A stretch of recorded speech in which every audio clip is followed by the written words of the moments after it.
নমস্কার viewers, finance with Malay চ্যানেলে আপনাদের স্বাগত। আগের পর্বগুলিতে আমি সুইং ট্রেডিং সম্বন্ধে বলছিলাম। আমি লাইভে এসেছিলাম আগে একটি রবিবার সম্ভবত। তো অনেকেই বারবার বলছিলেন যে আমরা সুইং ট্রেডিং জানতে চাই না, আমরা আপনাকে লং টার্ম বলুন।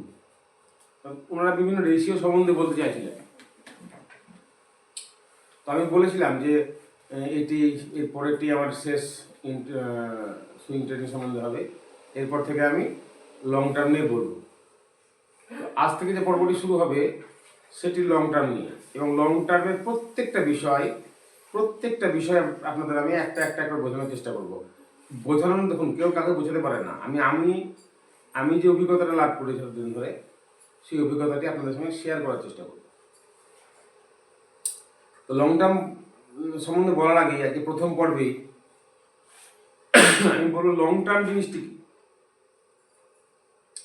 দেখুন, লং টার্ম বিভিন্ন রকম হয়, কিন্তু মোটামুটি আপনি যদি কোনো একটি স্টককে 1 বছরের বেশি হোল্ড করেন তো সেটি আপনার লং টার্ম।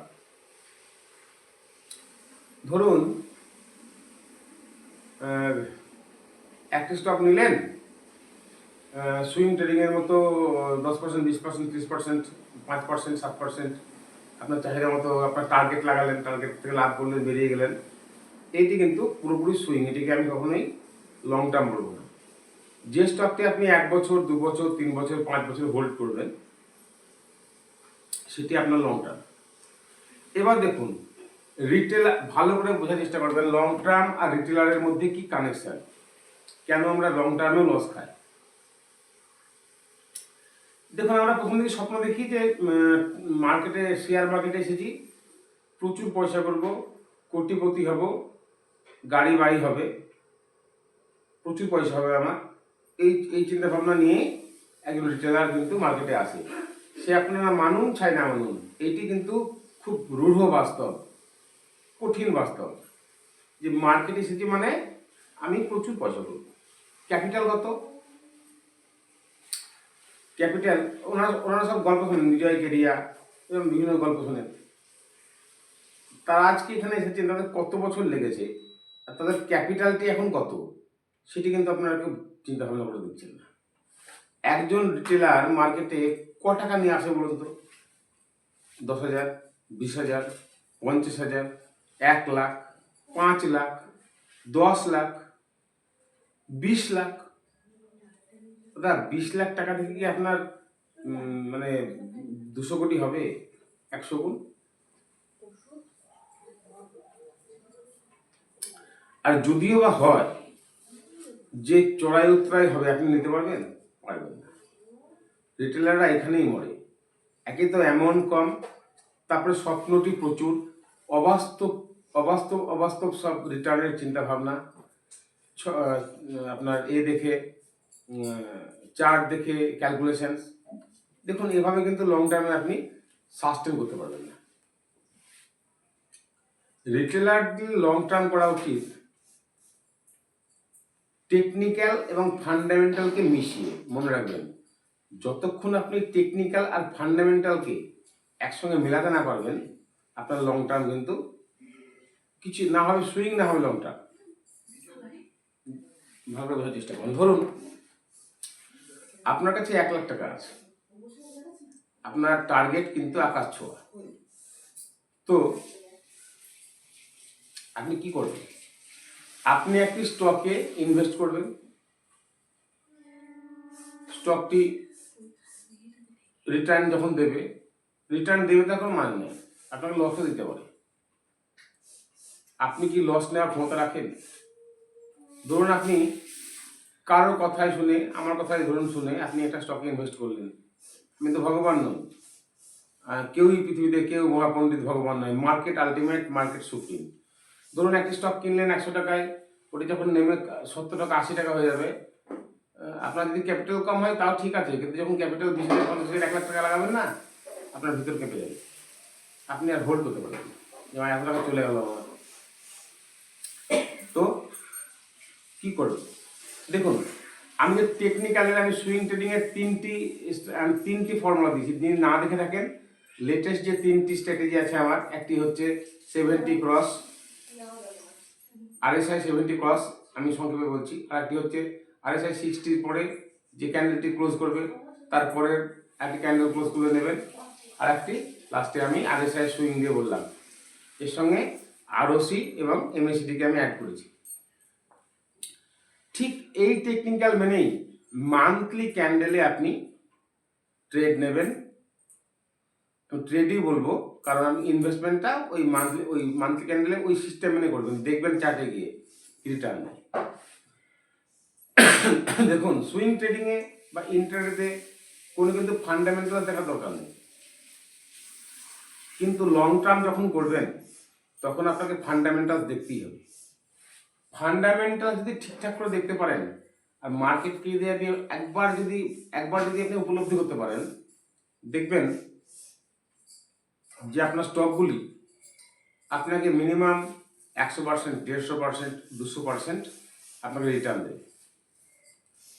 আমি বলি 200% নয়, 100% যেই হবে সঙ্গে সঙ্গে আপনার ক্যাপিটালটি বার করে নিন। মার্কেটকে বিশ্বাস করবেন না, মার্কেট একটা সমুদ্র, আপনার পুঁজিটি ক্যাপিটালটি খুব কম, সুতরাং ওই 10,000 টাকা লাগিয়ে ইনফোসিসের মতো আমার 10 কোটি হবে এই চিন্তা ভাবনা করবেন না।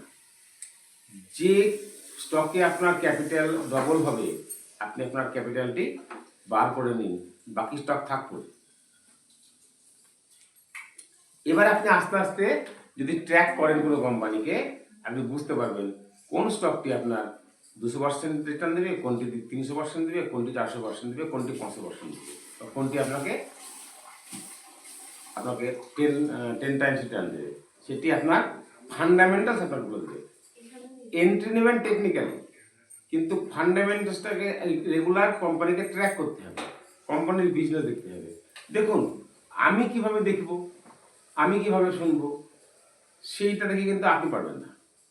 প্রত্যেকটা মানুষ আলাদা, প্রত্যেকটা মানুষের চিন্তা ভাবনা আলাদা, প্রত্যেকটা মানুষের উপলব্ধি আলাদা। আমি শুধু আপনাদেরকে পথটা দেখাতে পারি, এইভাবে আপনি করে দেখতে পারেন। সেভাবে যদি করে দেখেন, দেখুন রিটেলারদের প্রথমেই বারবার করে বলি, রিটেলারদের প্রথমেই অল্প টাকা দিয়ে মেলা কিছু স্বপ্ন দেখা উচিত নয়। আপনাকে ছোট ছোট করে ইনভেস্ট করতে হবে। ধরুন আপনার কাছে 10,000 টাকা আছে, আপনি 5টি স্টক বাছুন, 2,000, 2,000, 2,000, 2,000 করে ভালো ফান্ডামেন্টালি স্টকে আমার ওই সেট আপে ট্রেড নিন। যদি আপনার দুটো স্টক চলেও যায়, জিরো হবে না, জিরো হয়ে যায়, তাও দেখবেন বাকি 3টে স্টক যদি আপনার 200% রিটার্ন দেয়, আপনার টাকাটি কিন্তু অনেক গুণ বাড়বে। সেখান থেকে ক্যাপিটাল বার করে আবার স্টক খুঁজুন, ওই স্টকটিকে ট্র্যাক করুন, নিচে নামার পর আবার আপনাকে সেটা দিচ্ছে কিনা, দেখবেন আপনার টাকা হবে। কিভাবে করবেন, কিভাবে একটি কোম্পানির ফান্ডামেন্টাল দেখবেন, কিভাবে কোম্পানির সেক্টর দেখবেন। আর অনেকেই বলছেন রেশিও, বিভিন্ন রেশিও কথা বলছেন। দেখুন, আপনি যদি সমস্ত রেশিও দেখে, পি রেশিও দেখে, পিইজি রেশিও দেখে, ক্যাশ কনভার্সন সাইকেল দেখে, ক্যাশ ফ্লো দেখে আপনি যদি মনে করেন এই সঠিক স্টকে সঠিক সময় ঢুকবো, আপনি পারবেন না। অঙ্ক দাদা সব কথা বলে না। আমি যদি সবই দেখুন, সুষম খাদ্য বলে কিছু হয় না। ডিমেও কিছু কিছু নিউট্রিয়েন্টসের ঘাটতি আছে, দুধেও কিছু কিছু নিউট্রিয়েন্টসের ঘাটতি আছে। আপনি ভাবছেন একটা স্টকের আমার সমস্ত গুণ সম্পন্ন, সর্বগুণ সম্পন্ন স্টক হবে, আমি সেই স্টকে নেবো, আমি রাতারাতি কোটিপতি হব, এটি মোটেও সম্ভব নয়। কোম্পানির মধ্যে কিছু তো ব্যাপার থাকেই যেখানে বড় বড় পার্টিসিপেন্টরা অংশগ্রহণ করে, সেটি একমাত্র চার্ট প্যাটার্ন আপনার টেকনিক্যাল আপনাকে বলবে। এবার যদি চার্ট প্যাটার্ন বলে কিন্তু কোম্পানির ফান্ডামেন্টাল যদি খুবই খারাপ হয়, তাহলে সেই চার্ট প্যাটার্ন আমি মানব না। কীভাবে চার্ট প্যাটার্নকে আর ফান্ডামেন্টালকে মেলাবো, কীভাবে অ্যাজ এ রিটেলার কীভাবে আমি ইনভেস্ট করব, আমি কিভাবে দেখি, এটি কিন্তু পরবর্তী এ থেকে আপনাদেরকে আমি আলোচনা করব। আজকে আমাদের প্রথম পর্ব, আজকে আপনাদের অনুরোধে আমি শুরু করছি আমাদের ইকুইটি লং টার্ম ইনভেস্টমেন্ট। এরপরে পরবর্তীতে আমি এক এক করে আপনাদের সমস্ত কিছু ব্যাখ্যা করার চেষ্টা করব। যদি আমার ভিডিওটি আপনাদের ভালো লেগে থাকে দেখো লাইক করবেন, শেয়ার করবেন, সাবস্ক্রাইব করবেন। নমস্কার।